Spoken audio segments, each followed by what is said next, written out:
Hi, and welcome to E's Bookshelf. This is a podcast about my bookshelf, which includes historical fiction, realistic fiction, science fiction, fantasy, and mystery books. I'm your host, Alicia Driver. So today I'll be discussing the book The Lost Apothecary by Sarah Penner. So basically the story goes back and forth between two women. One is named Nella, and she owns the apothecary. If you don't know what an apothecary is, it's basically a medicine store, only this medicine store is a little different. This medicine store sells poison for women to use against their abusive husbands. But there's actually no magic involved at all. So this story, the owner, Nella, she actually makes poisons with herbs and everyday things. And then Eliza, who is a young woman who becomes fascinated with her work, as she's teaching her how to make this stuff, she emphasizes the fact that there's no witchcraft, no magic, it's just all stuff based in nature. And then so the story goes back and forth between two people, and then the other person, her name is Caroline.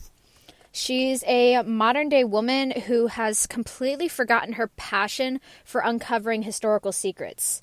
Before she could make her dream come true, she got married and decided to put her dream aside.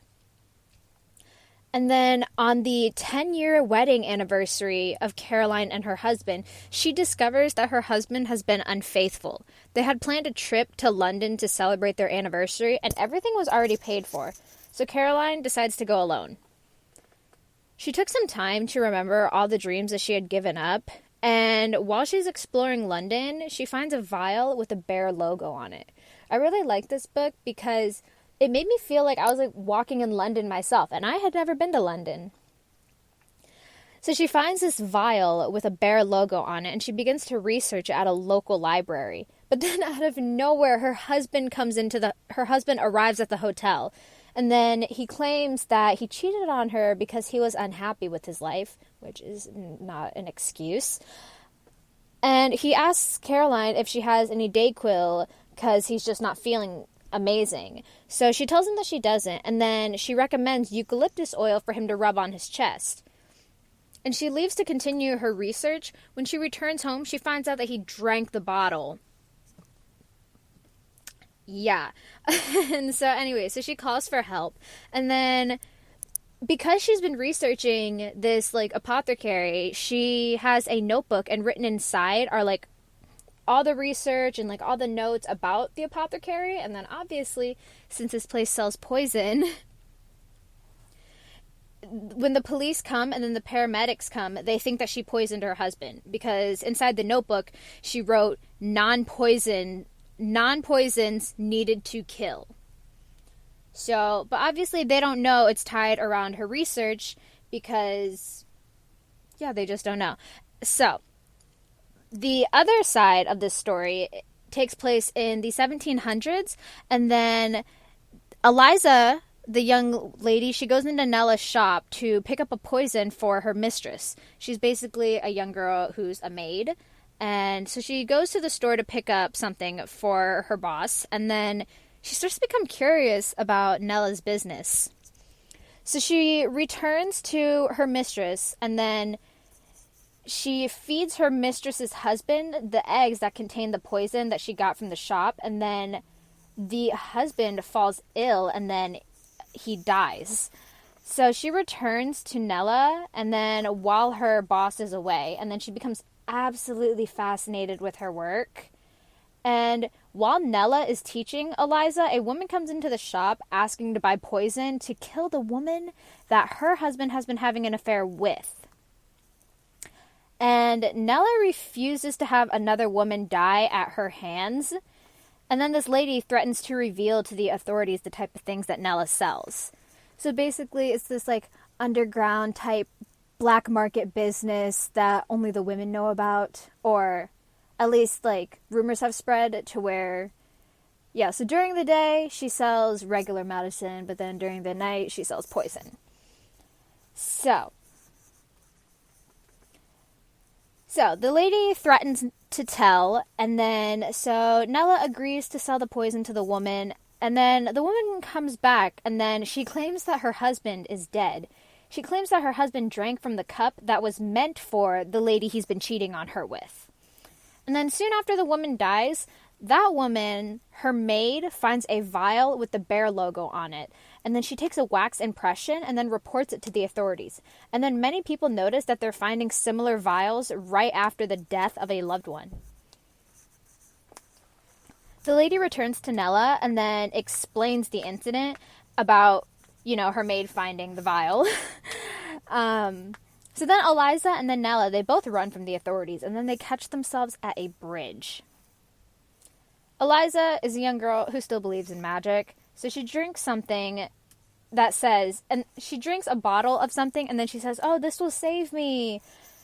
And then she jumps from the bridge. So the book ends with Caroline, the modern-day woman, uncovering many more secrets and then rediscovering her love for history. And her husband both go their separate ways, and Caroline continues a life in London pursuing her dream. I personally feel like this book has a lot of character development, so much passion, mystery, intensity, and many ups and downs. I was even telling my tattoo artist about this book while getting a tattoo, and he even said, in those days, the differences in rights between men and women were far more significant than they are today. So it seems like what she's doing is leveling the playing field a bit. So I thought that was really interesting. I'm also not sure if I would call this book a feminist book, because the idea of feminism is the equal treatment of others regardless of gender. And I wouldn't necessarily say that's equal, because obviously abuse and cheating is wrong, but also at the same time murder is wrong. If someone's abusing you, they can stop. But when you kill someone, you can't exactly stop. You can't kill someone halfway. I guess being in a coma or something like that could fall in between. But being a woman myself, I actually understand that she believes how all women have to watch out and protect each other, because if we don't, then nobody will. But yeah, I don't even really support the death penalty, because I kind of believe that everyone can get better. With enough help, anyone can change. Or there's always a way out of a situation, whether or not you see it is different. But I also have some gray areas for people like Ted Bundy. Every time he escaped prison, he just killed more people. So then I kind of think imagine if he just got the death penalty right away, then instantly, then all those people might still have had a life. So it's kind of a gray area for me, I guess. But yeah, even today we still have issues like that. All these rape test kits, they go untested. And then they use the excuse oh, we don't have the funds.